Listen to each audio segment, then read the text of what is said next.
ಕಾಂಗ್ರೆಸ್ ಮಹಿಳಾ ಘಟಕವನ್ನ ರದ್ದು ಮಾಡಿ ಮಹಿಳೆಯರ ಬಗ್ಗೆ ಮಾತನಾಡುವ ಅರ್ಹತೆ ಇಲ್ಲ ಅಂತ ಕಾಂಗ್ರೆಸ್ ನಾಯಕರ ವಿರುದ್ಧ ಆರ್ ಅಶೋಕ್ ಕಿಡಿಕಾರಿದ್ದಾರೆ.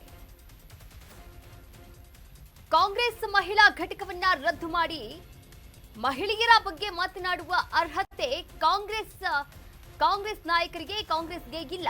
ಕಾಂಗ್ರೆಸ್ ನಾಯಕರ ವಿರುದ್ಧ ಆರ್ ಅಶೋಕ್ ಕಿಡಿಕಾರಿದ್ದಾರೆ. 70 ಕೋಟಿ ಮಹಿಳೆಯರಿಗೆ ಕಾಂಗ್ರೆಸ್ ದ್ರೋಹವನ್ನ ಮಾಡಿದೆ. ಮಹಿಳಾ ಮೀಸಲಾತಿ ಬಿಲ್ ವಿರೋಧ ಮಾಡಿದ್ದು ಹೀನ ಕೆಲಸವಾಗಿದೆ. ಬೆಂಗಳೂರಿನಲ್ಲಿ ವಿಪಕ್ಷ ನಾಯಕ ಆರ್ ಅಶೋಕ್ ಈ ಕುರಿತಂತೆ ವಾಗ್ದಾಳಿಯನ್ನ ನಡೆಸಿದ್ದಾರೆ. ನೋಡಿ, ಕಾಂಗ್ರೆಸ್ ಮಹಿಳಾ ಘಟಕವನ್ನ ರದ್ದು ಮಾಡಿದೆ, ಅದರ ಜೊತೆಗೆ ಮಹಿಳೆಯರ ಬಗ್ಗೆ ಮಾತನಾಡುವಂತಹ ಅರ್ಹತೆ ಕಾಂಗ್ರೆಸ್ಗೂ ಇಲ್ಲ, ಕಾಂಗ್ರೆಸ್ ನಾಯಕರಿಗೂ ಕೂಡ ಇಲ್ಲ ಅಂತ ಆರ್ ಅಶೋಕ್ ಕಿಡಿಕಾರಿರುವಂತದ್ದು. ಇದು ಮಹಿಳಾ ಸಬಲೀಕರಣ ಬಿಲ್ ವಿಫಲ ಆಗಿದ್ದು ಒಂದು ಸಾಮಾನ್ಯ ಘಟನೆ ಅಲ್ಲ, ಸಾಮಾನ್ಯ ವಿಚಾರನೂ ಕೂಡ ಅಲ್ಲ. ಇದು ಕೆಲವು ರಾಜಕೀಯ ಪಕ್ಷಗಳ ಪಿತೂರಿ, ನಿರ್ಲಕ್ಷ್ಯ, ಮಹಿಳಾ ವಿರೋಧಿ ಭಾವನೆಯ ಸ್ಪಷ್ಟ ಸಂಕೇತ. ಇದು ಮಹಿಳೆಯರ ಹಕ್ಕು ಬಗ್ಗೆ ವೇದಿಕೆಯಲ್ಲಿ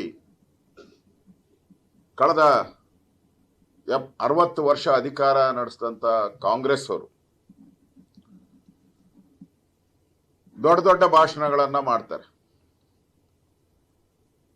ಆದರೆ ಕಾರ್ಯರೂಪಕ್ಕೆ ತರುವಂತ ಸಂದರ್ಭದಲ್ಲಿ ಅವರು ಶೂನ್ಯ. ಅದು ಮಹಿಳಾ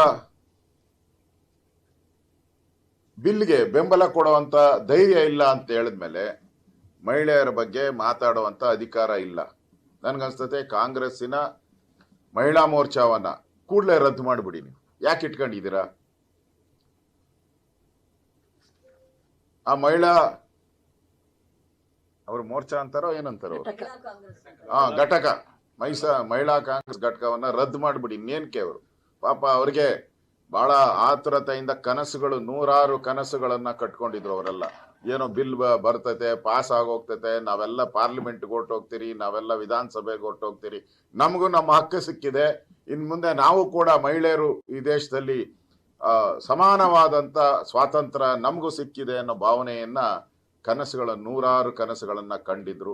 ಆ ಕನಸುಗಳು ಇವತ್ತು ನುಚ್ಚು ನೂರಾಗಿದೆ. ಅವರ ಶಾಪ ಇವತ್ತು. ಕರ್ನಾಟಕ ನ್ಯೂಸ್ ಬೀಟ್ ಫಾಲೋ ಮಾಡಿ, ಸಬ್ಸ್ಕ್ರೈಬ್ ಮಾಡಿ.